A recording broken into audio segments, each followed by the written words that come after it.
Friends, இன்றைக்கி நம்ம வீடியோவில் சிக்கன் கிரேவி எப்படி செய்யலாங்கிறது பார்க்கலாம். இப்போ தான் நம்ம சேனல் ஃபஸ்ட் டைம் நீங்கள் பார்க்குறீங்கன்னா மறக்காமல் சப்ஸ்கிரைப் பண்ணிக்கோங்க. பக்கத்தில் வர பெல் ஐக்கனை கிளிக் பண்ணி ஆளுங்கிற ஆப்ஷனை கிளிக் பண்ணிக்கோங்க. அப்போ தான் நான் போகிற வீடியோ உங்களுக்கு உடனே நோட்டிஃபிகேஷனாக வரும். வாங்க இன்றைக்கி நம்ம வீடியோக்குள்ளே போகலாம். அடுப்பில் கடாயை வச்சு எண்ணெய் ஊற்றிக்கோங்க. எண்ணெய் நல்லா காஞ்சதுக்கப்புறம் 3 ஸ்பூன் சோம்பு போட்டுக்கோங்க. நெக்ஸ்ட்டு 2 பிரிஞ்சி இலை, 4 கிராம்பு, பட்டை 2, சோம்பெல்லாம் நல்லா பொரிஞ்சதுக்கப்புறம் கருவேப்பிலை சேர்த்துக்கோங்க. இப்போது நான் வெங்காயமும் தக்காளியும் கட் பண்ணி வச்சுருக்கேன். சின்ன வெங்காயம் எடுத்திருக்கேன். சின்ன வெங்காயம் ஒரு 25 சின்ன வெங்காயம் எடுத்திருப்பேன். 2ஆக கட் பண்ணி வச்சுருக்கேன். இப்போ நீங்கள் சின்ன வெங்காயத்தை போட்டு நல்லா வணக்கி விட்டுக்கோங்க ஒரு 2 நிமிஷம். 2 பச்சை மிளகாய் சேர்த்துக்கோங்க.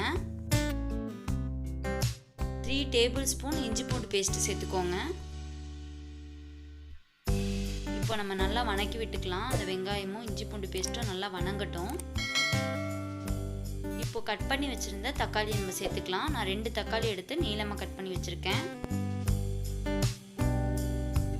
தக்காளி சேர்த்ததுக்கப்புறம் அதையும் நல்லா வணக்கி விட்டுக்கோங்க. ஒரு 5 நிமிஷம் ரெண்டையுமே நல்லா வணங்கட்டும். வெங்காயம், தக்காளி, இஞ்சி பூண்டு பேஸ்ட்டு எல்லாமே ஒன்றா சேர்ந்து நல்லா வணங்கட்டும்.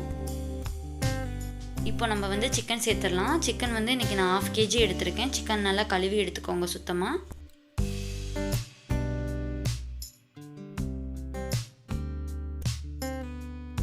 நம்ம சிக்கன் சேர்த்ததுக்கப்புறம் அந்த வெங்காயம் தக்காளியோட சிக்கனையும் நல்லா பரட்டி விடுங்க.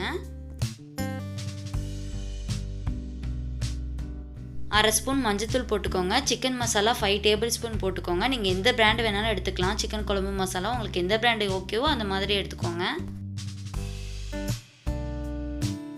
இப்போ நல்லா மிக்ஸ் பண்ணி விட்டுக்கோங்க. நல்லா கலந்து விடுங்க. அப்போ தான் அந்த மசாலாவெல்லாம் அந்த சிக்கனுக்குள்ளே இறங்கும். நமக்கு நல்லா டேஸ்ட்டாக இருக்கும்.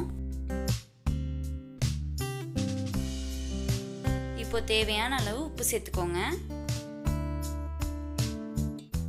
1/2 ஸ்பூன் மல்லித்தூள் சேர்த்துக்கோங்க. அவ்வளோதான். இப்போ நல்லா மிக்ஸ் பண்ணி விடுங்க. நல்லா கிளறி விட்டுக்கோங்க. சிக்கன் கொஞ்சம் வேகணும், அதனால் நீங்கள் தண்ணி ஊற்றிக்கோங்க. நான் 1/2 டம்ளர் தண்ணி ஊற்றிருக்கேன். நல்லா கிளறி விட்டுக்கோங்க. ஒரு கொதி வரட்டும். அதுக்கப்புறம் நம்ம புதினா சேர்த்துக்கலாம். இப்போ நம்ம புதினா சேர்த்துக்கலாம். புதினா கொஞ்சமாக எடுத்துக்கோங்க. வாசனைக்காக தான் நம்ம புதினா போடுறோம்.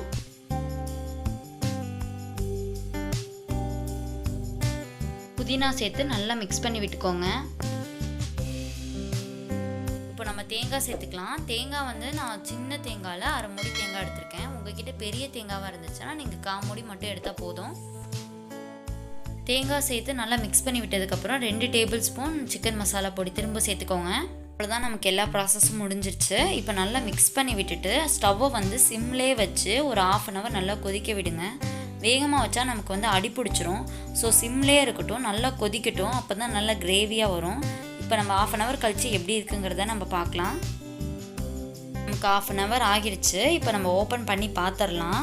இங்கே பாருங்கள், நமக்கு சிக்கன் கிரேவி ரெடி ஆகிருச்சு. நல்லா எண்ணெய் மிதக்க இருக்குது பாருங்கள். இதை இப்போ நம்ம மெதுவாக மிக்ஸ் பண்ணி விட்டுக்கலாம்.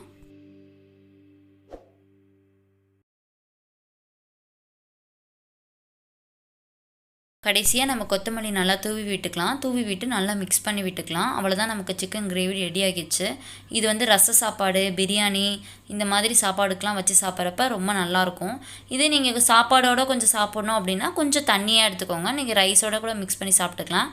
இல்லை நீங்கள் சைடிஷாக வச்சு சாப்பிட்ணும் அப்படிங்கிறப்ப நல்லா கெட்டியாக அந்த மாதிரி எடுத்துக்கோங்க. அப்போ தான் கரெக்டாக இருக்கும். கண்டிப்பாக எல்லாம் ட்ரை பண்ணி பாருங்கள்.